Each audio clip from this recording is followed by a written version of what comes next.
सबसे पहले बात करेंगे अदानी मामले की, जो अब एक सियासी रूप ले चुका है।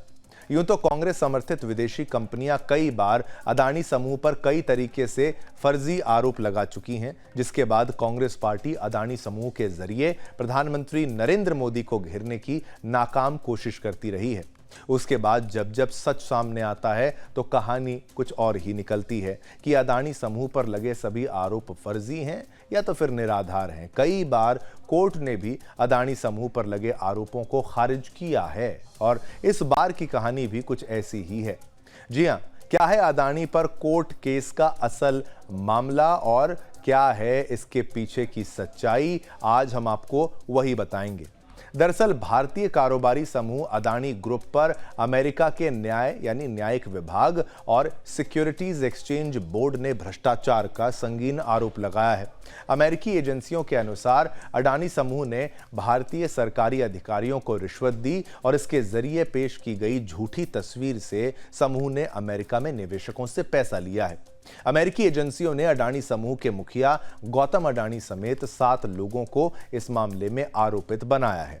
अब अडानी पर कोई आरोप लगे और उसमें कांग्रेस ना कूदे, ये तो कांग्रेस के नियमों के खिलाफ है। जी हां, इस मामले में भी कांग्रेस ने अपना वहां पर एक्शन ले लिया। इस मामले में कांग्रेस घुस गई है।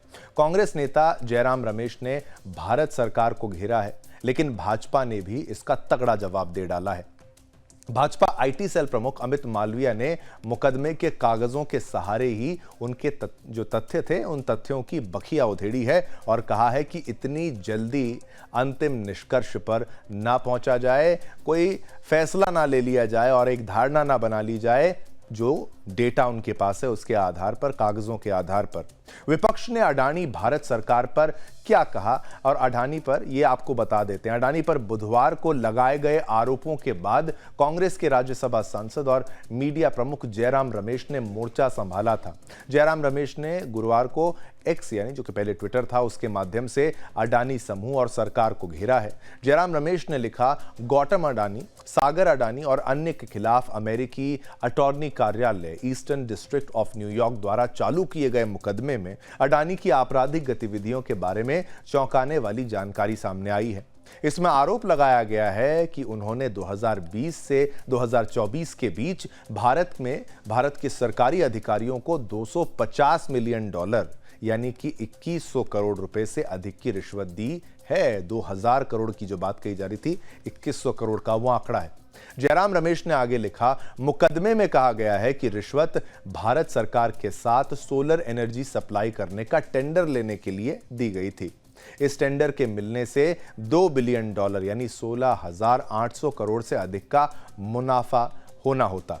इसी मुकदमे में कहा गया है कि कई मौकों पर गौतम अडानी ने अपनी रिश्वत की योजना को और आगे बढ़ाने के लिए व्यक्तिगत रूप से भी सरकारी अधिकारी से मुलाकात की है, जिसका इलेक्ट्रॉनिक और फोन सबूत होने का दावा किया गया है। अडानी पर हमला करते हुए जयराम रमेश ने आरोप लगाया कि उन्हें मोदी सरकार संरक्षण दे रही है, यानी उसको संरक्षण मिल रहा है मोदी सरकार से। उन्होंने मांग की कि भारत में भी अडानी समूह के ऑपरेशन की जांच करने के लिए नए सेबी मुखिया की नियुक्ति की जाए और साथ ही एक संयुक्त संसदीय समिति यानी जेपीसी का गठन किया जाए। भाजपा ने दिया जवाब। क्या जवाब दिया वो बता दें। कांग्रेस को ही यहां पर लपेटे में लिया है, जहां जयराम रमेश के इन आरोपों का जवाब भाजपा आईटी सेल के मुखिया अमित मालविया ने दिया है। अमित मालविया ने अमेरिकी कोर्ट के कागजों के हवाले से लिखा, इसलिए कहते हैं कि जवाब देने से पहले पढ़ लेना चाहिए। आपने जिन कागजों का हवाला दिया है उन्हीं में लिखा है, मुकदमे में लगाए गए आरोप अभी सिद्ध नहीं हुए हैं और जब तक आरोपित दोषी साबित ना हो जाए तब तक उन्हें निर्दोष करार माना जाता है। अभी दोषी नहीं बन गए हैं गौतम अडानी। इसके बाद मालविया ने इस मुकदमे के कागजों के सहारे कांग्रेस को ही कटघरे में खड़ा कर दिया है। अमित मालविया ने बताया, लेकिन जैसा भी हो, पूरा मामला यह है कि अमेरिकी और भारतीय कंपनियों ने solar energy corporation of India यानी SECI को 12 गीगावाट बिजली सप्लाई करने पर सहमति जताई थी। यह समझौता तब होता जब एसईसीआई राज्यों की बिजली कंपनियां यानी कि एसडीसी के साथ बिजली खरीदने का समझौता यानी पीपीए करने पर आधारित था। अडानी ग्रीन एनर्जी और अमेरिकी कंपनी एज्योर पावर के बीच समझौता था। इसके तहत सरकार को बेची जाने वाली बिजली में से एज्योर 4 गीगावाट जबकि अडानी ग्रीन एनर्जी को 8 गीगावाट देना था। अमित मालवीय ने बताया कि इन कंपनियों द्वारा बनाई गई बिजली महंगी थी, इसलिए राज्यों की बिजली कंपनियां इन्हें खरीद नहीं रही थी। ऐसे में ये आगे एसईसीआई के पास भी नहीं जाती। अमित मालवीय ने बताया कि मुकदमे के अनुसार इस स्थिति से निपटने के लिए अडानी ने अमेरिकी फर्म एज्योर पावर के साथ मिलकर जुलाई 2021 से फरवरी 2022 के बीच ओडिशा, तब बीजेडी शासित था, तमिलनाडु डीएमके शासित और छत्तीसगढ़ तब कांग्रेस शासित और आंध्र प्रदेश तब वाईएसआरसीपी वहां पर थी, उसमें स्थित एसडीसी को आप सोचिए 265 मिलियन यूएस डॉलर जो है पैसों के रूप में दिया। अमित मालवीय ने जयराम रमेश से पूछा कि अगर मुकदमे में बताए गए सभी राज्य तब विपक्ष की पार्टियों द्वारा शासित थे तो सबसे पहले तो उन्हें जवाब देना चाहिए कि क्या उन्होंने रिश्वत ली है। तो अमित मालवीय ने तो सीधा सीधा विपक्ष को ही बोला है कि आपने रिश्वत ली है। मालवीय ने कहा कि जयराम रमेश केंद्र सरकार को लेकर धर्मोपदेश दे रहे हैं बजाय अपनी सरकारों पर सवाल उठाने के। अमित मालवीय ने इस पूरे मुकदमे के पीछे जॉर्ज सोरोस का हाथ होने की जो है तरफ इशारा कर दिया। यानी आप सोचिए, जॉर्ज सोरोस का जब नाम लेते हैं तो डीप स्टेट की बात हो जाती है और आरोप लगाया है कि कांग्रेस उसकी कठपुतली बनी हुई है। जॉर्ज सोरोस की कठपुतली कांग्रेस बनी हुई, अमित मालवीय ये कहना चाह रहे हैं। एक बार आपको हम विस्तार से समझाते हैं कि अमेरिकी एजेंसियों के अडानी समूह पर क्या आरोप हैं। आप आरोप भी आप समझ लीजिए। एक बिजनेस ग्रुप पर आरोप लगा दिया जाता है, उसको बदनाम कर दिया जाता है, पर क्या इतना आसान है और इसको बार बार अडानी ग्रुप को टारगेट किया जा रहा है? तो आरोप क्या है? अमेरिका के डिपार्टमेंट ऑफ जस्टिस और एसईसी ने अडानी समूह पर आरोप लगाया है कि 2022 से 2024 के बीच अडानी समूह के रंजीत गुप्ता, सिरिल कैबनेस, सौरभ अग्रवाल, दीपक मल्होत्रा और रुपेश अग्रवाल ने बिजली सप्लाई के टेंडर हासिल करने के लिए भारतीय अधिकारियों को रिश्वत देने की साजिश रची। उन्होंने अपने हिसाब से फैसले करवाने के लिए पैसा दिया, इसके लिए शेल कंपनियों का इस्तेमाल हुआ है। इसके अलावा अमेरिकी एजेंसियों ने कहा कि इन गलत सूचना के सहारे अमेरिका में अडानी समूह के लोगों ने बॉन्ड जारी किए और निवेश हासिल किए। अडानी समूह के लोगों पर यह भी आरोप है कि उन्होंने सबूत मिटाने की कोशिश की और न्याय के रास्ते में एक अड़चन बने, रोड़ा बने। यह भी आरोप लगाया गया कि उन्होंने जांचकर्ताओं को झूठे बयान दिए और रिश्वत की बातें छुपाई। अमेरिकी एजेंसियों ने कुल 5 आरोप अडानी पर तय किए हैं। अब इसको लेकर मुकदमा चलेगा। वहीं अडानी समूह ने एक बयान जारी करके अमेरिका में होने वाली अपनी अगली बॉन्ड की बिक्री रोक दी है। अडानी समूह ने कहा कि यह बॉन्ड इश्यू 3 गुना सब्सक्राइब हुआ था। जो बॉन्ड इश्यू किया था 3 गुना या 3 टाइम सब्सक्राइब हो चुका है। तो आप सोचिए क्या लेवल था और क्या लोकप्रियता थी और क्या भरोसा था। अब अडानी समूह ने इन आरोपों पर क्या प्रतिक्रिया दी है, यह भी आपके लिए जानना जरूरी है और ग्राफिक्स में भी आप देख ही पा रहे हैं। अडानी समूह ने अमेरिकी एजेंसियों द्वारा लगाए गए रिश्वत के आरोपों को लेकर अपना बयान जारी किया है। अडानी समूह ने अमेरिकी एजेंसियों के रिश्वत और भ्रष्टाचार के आरोपों को एकदम आधारहीन बताया है और उन्हें सिरे से नकार दिया है और नकारना भी चाहिए उनको। अडानी समूह ने कहा है कि वह इन आरोपों के खिलाफ हर संभव कानूनी लड़ाई लड़ेंगे। वो कानूनी लड़ाई जो है जिसमें फंसाया जा रहा है वही लड़ाई अडानी ग्रुप के द्वारा लड़ी जाएगी। अडानी समूह ने साथ ही कहा है कि वह नियमों के अनुरूप काम करने वाला एक संगठन है, एक ऑर्गेनाइजेशन है। उसने अपने निवेशकों और सहयोगियों को भी यही विश्वास दिलाया है। अडानी समूह ने अमेरिकी मुकदमे के हवाले से ही कहा है कि अभी ये सिर्फ आरोप हैं और जब तक दोष सिद्धि ना हो जाए तब तक जो है कोई दोषी नहीं होता है। गौरतलब है कि अमेरिकी एजेंसियों ने 20 नवंबर को अडानी समूह के खिलाफ रिश्वतखोरी में शामिल होने को लेकर एक मुकदमा दायर किया था।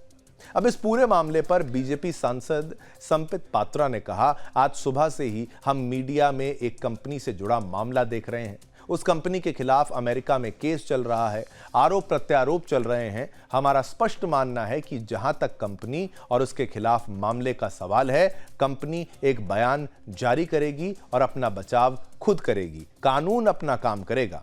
बीजेपी सांसद संबित पात्रा ने राहुल पर हमला करते हुए कहा, राहुल जी ने आज बार बार कहा कि मोदी जी की विश्वसनीयता समाप्त हो चुकी है। अडानी के पीछे मोदी जी खड़े हैं, इसलिए उनकी विश्वसनीयता ग्लोबल स्तर पर समाप्त हो चुकी है। राहुल जी मोदी जी की विश्वसनीयता समाप्त करने की चेष्टा और कोशिश कोई आप पहली बार नहीं कर रहे हैं।